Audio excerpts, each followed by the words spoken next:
Haven't been having any luck in picking Teemo recently. Either someone picks the rat before me, or he's banned. So we're gonna be countering him with the only thing more annoying than Teemo top. First strike, Karthus top. Taking exhaust because you don't need the extra damage from ignite, and if you land an exhaust, you will slow down a target and be able to isolate them with your Qs. And switching over to magic resist rune because, well, they're a lot more AP, unless that's an AD blitzcrank, than they are AD.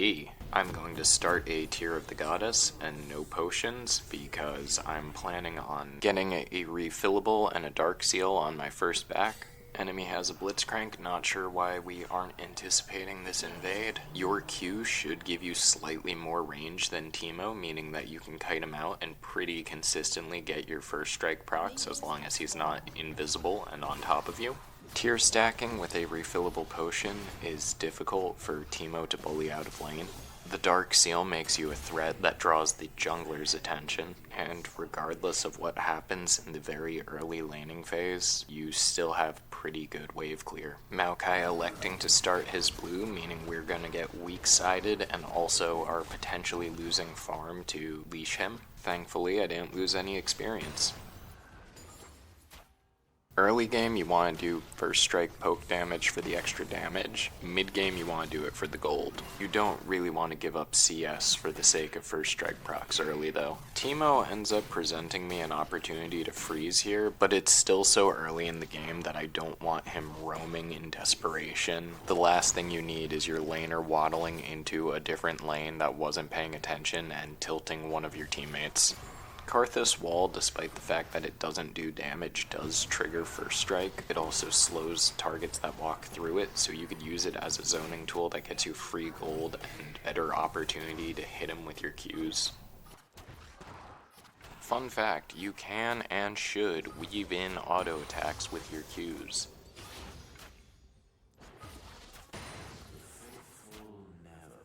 The wave is now pushing towards Teemo. I'm full health, half mana, looking to get another first strike proc off right before I can back and go and buy my Dark Seal and refill and whatever else I want. I have a Biscuit, and while I normally wouldn't advise flashing defensively, this early in the game it gives me the best chance to potentially kill both of them. The extra distance by kiting with flash does end up baiting them into overcommitting for me. And I'm a Karthus, I will absolutely trade one kill for one kill all day, every day. The chance that I could have died myself and gotten both of them, ooh baby, don't tempt me. Now, the Teemo was a bit indecisive about pushing out the wave. Possible that he was just scared Mejai was lurking. But because of it, I'm pretty sure I only lost 1 or 2 melee minions. And I lost the cannon here, but I got the experience for it. You may have noticed that I got my Dark Seal, but instead of getting that refillable potion that I was saying I was getting at the beginning of the game, I ended up getting an additional amp tome. The reason for this is pretty straightforward. This Teemo does not appear to know how to punish me. Therefore, I don't need the extra health, which means I can build my items faster, giving me more damage, and in turn, more first strike gold, and in turn, more damage. This Teemo comes back to lane, lets me poke him, lets me push wave under turret, lets me push another wave under turret and first strike him again.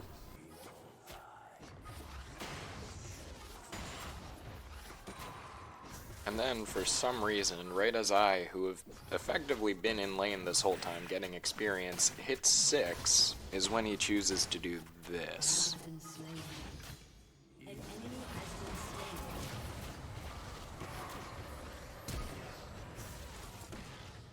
My biggest concern during this is that E is going to drain all my mana. Even if he kills me and gets a Triumph proc, my ult is going to kill him, and he spends enough time running that I can make effective use of a Biscuit. So now I've got gold for Lost Chapter, and I'm going to absolutely push out this wave to punish him before I back, so that when I come back to lane, it's already pushing back into me. And then I back and pick up not just Lost Chapter, but realize I can get double Amp Tome, which isn't quite as good as being able to get a Fiendish Codex, but I'm not going to wait around for the extra 40 gold. The extra 5 gold, I'll take the double Amp Tome. In a sense, I wasted my ult. In another sense, I applied pressure while being able to continue farming.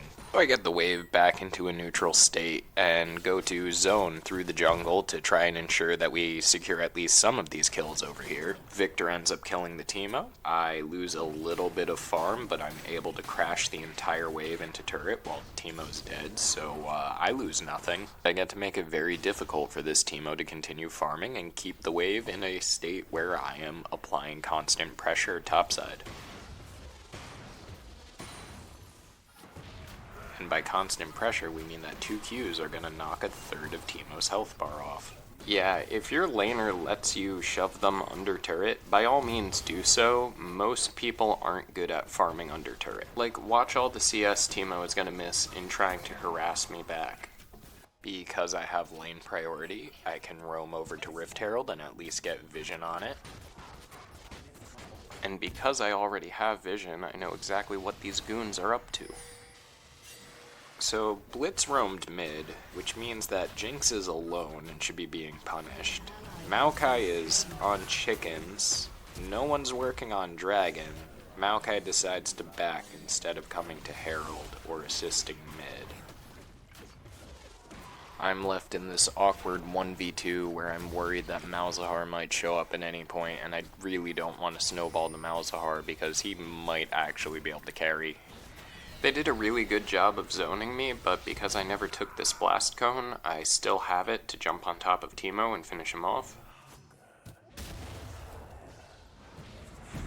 Apparently getting taunted deactivates your miasma.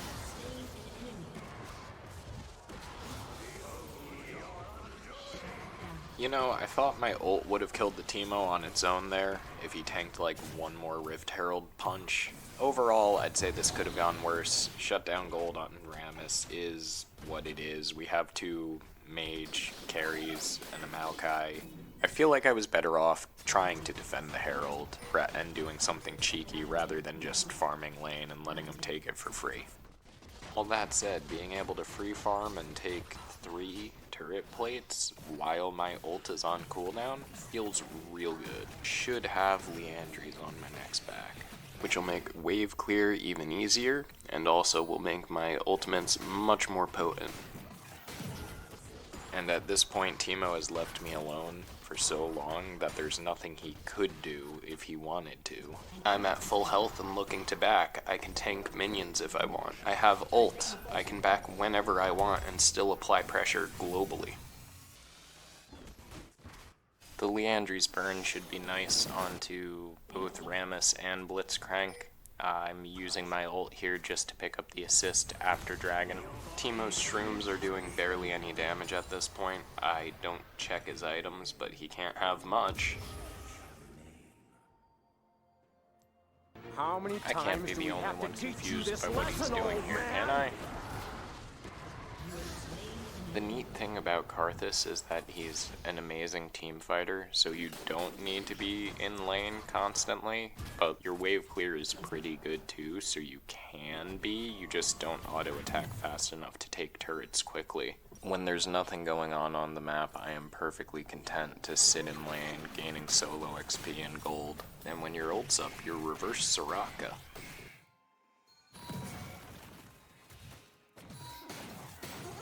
Speaking of, it looks like the ADCs are scrapping in bot lane, so as soon as my ult comes up, I'm gonna be looking for an opportunity to possibly, if nothing else, throw off the tempo of Jinx's back. I am far enough ahead that I don't care about wasting my ult if it means offsetting her timing and rhythm. Took first turret top, reset the wave state of mid lane to neutral, and roam bot side to clean up the Rammus. If you're not in a team fight, do the Anivia thing, shove out waves. If there are no waves to push out, either back to buy more stuff, or roam. I end up sacking top tier 1 turret to Teemo, but I managed to get mid lane pushed, I pushed out bot turret 2, and I have enough gold to buy a Horizon Focus. In theory, Hypershot turns my ult into like a half Twisted Fatal. What could be better than providing more utility to the team? I could theoretically play the start of this fight a lot more aggressively, but I'm waiting for the rest of my team to get here. The ult is early. I'm just kind of hoping to use it as a deterrent because no one's here yet. I wasn't expecting quite so much over-the-wall coverage, otherwise I could have flashed up more towards enemy blue buff and possibly finished the rest of them, but this is how you want to be using your flash as Karthus. Inwards, aggressively, into the middle of a team to throw off all their positioning, especially around massive objectives. Like, they have to kill you, but even when they kill you, you're still doing a massive amount of damage around you. But while I may have botched that and failed to kill the Jinx myself, I am not upset that the Lucian got a double kill. I do end up greeting way too hard for this turret though. I shouldn't with how little health I have, or if I'm going to be doing it. If I am going to do it, I really should be diving deeper under the turret so that I clear out additional waves with my dead body. But it is what it is. A tad too late with the respawn ult, but I end up getting at least one assist off of it, and then I just use my wave clear to hold off mid until the rest of my team gets here. I noticed earlier in the game that Horizon Focus, the vision, seems to proc at the very edge of my E, but overall I'm feeling like Rylai's might be the better bet, at least in terms of damage output. And of course, rotate, push, repeat. There is a wave to push out, and no one on your team is taking care of it. It is your job, push it out. You're going to help more than your team realizes.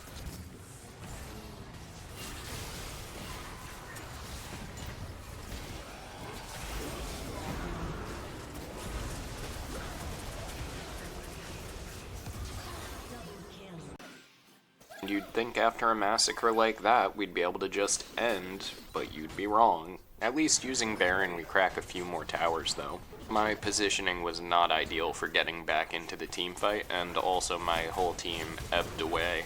But you know what? It is what it is.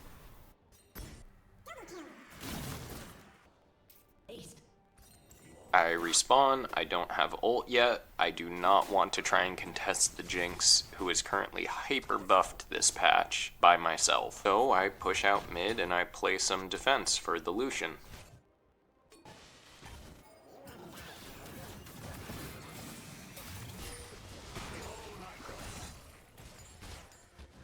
The three of them are looking to engage without Lucian or I there, so I'm going to start channeling my ult so that I'm at least there because I can't run that fast. And in general, in these mid to late game team fights, what you want to do is position yourself in a way where you make it really uncomfortable for the enemy team to try and dive your carries. It's a little like playing Olaf, where if someone tries to dive one of your carries, you start burning them to death. I overplay this by a bit, and my Zhonya's can't go off, but again, it is what it is.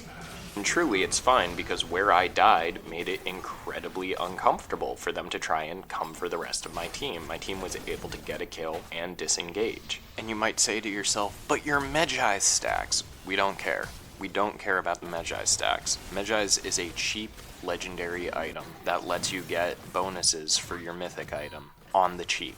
You get so many stacks as Karthus. You'll get them back. It's fine. And besides that, late game, you may be selling your tier and you may be selling your Mejai's for better items. When objectives are up, you probably want to be with your team. Karthus is an astounding team fighter. Again, Rylai's is probably the better item, but I think it's also more expected when dealing with a Karthus, in a sense that if everything the Karthus does slows you slightly, you're not as phased by the W's when they hit you, whereas if you hit a W late game and the Karthus doesn't have a Rylai's, you're going to feel the slow. And sometimes it's just about messing with the enemy's tempo. Karthus doesn't have quite the same objective-taking speed that someone like Cassiopeia would have in terms of a caster, but it's not bad, it's still pretty good. Alright, we've got Baron buff. We should be 1-3-1 in theory, or at least 1-4.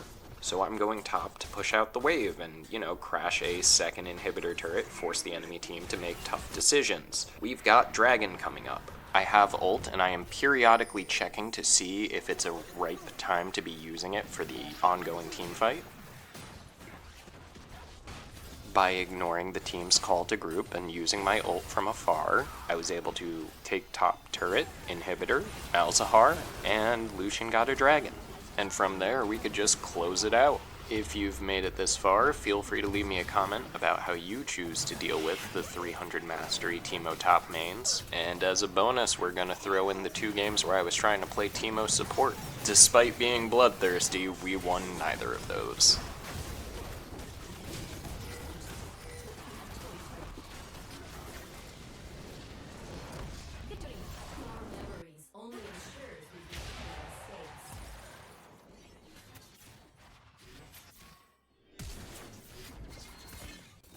Despite blowing Akali's flash and forcing her out of lane with super low health, Swain loses lane to her. And even after killing Soraka at level 1 for first blood, we lose bot lane.